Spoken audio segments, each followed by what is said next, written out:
మార్చి 4 యొక్క విశిష్టత మనం చూసుకుంటే ఈ రోజున నేషనల్ సేఫ్టీ డే జాతీయ భద్రత దినోత్సవాన్ని నిర్వహించుకోవడం జరుగుతూ ఉంది.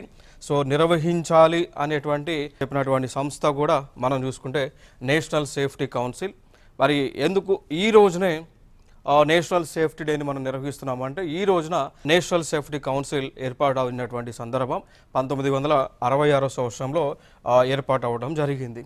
సో దీని ద్వారా ఏం చేస్తూ ఉంటారంటే లైక్ భద్రతను ఏ విధంగా మనం ఇవ్వాలి, ప్రజలకు ఏ విధంగా మనం సేఫ్టీ ప్రికాషన్స్ అందించాలి, అదేవిధంగా ప్రజలను సురక్షితంగా ఉంచడానికి ఎటువంటి చర్యలు తీసుకోవాలి అనేటువంటి ఆస్పెక్ట్స్లో ఈ రోజున అవగాహన కార్యక్రమాలన్నీ కూడా నిర్వహించడం జరుగుతూ ఉంటుంది.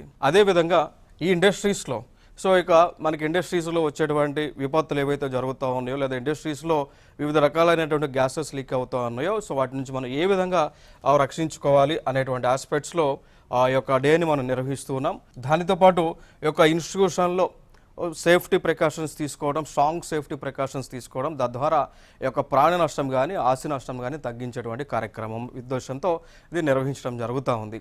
సో ఇటీవల మనం చూసుకున్నట్లయితే భోపాల్ గ్యాస్ ట్రాజడీ అనేటువంటిది జరగడం జరిగింది. సో భోపాల్ గ్యాస్ ట్రాజడీలో మిథైల్ ఐసోసైనేట్ అనేటువంటి ఒక ప్రాణాంతకమైనటువంటి హానికరమైనటువంటి వాయువు విడుదలయ్యి కొన్ని వేల మంది మరణించడం జరిగింది. సో ఈ దృష్ట్యా ఇక ఫర్దర్గా ఇప్పుడు కూడా ఇట్లాంటి అంశాలు జరగకుండా ఉండాలనేటువంటి ఉద్దేశంతోనే ఈ నేషనల్ సేఫ్టీ డేని నిర్వహించుకుంటూ ఉన్నాం.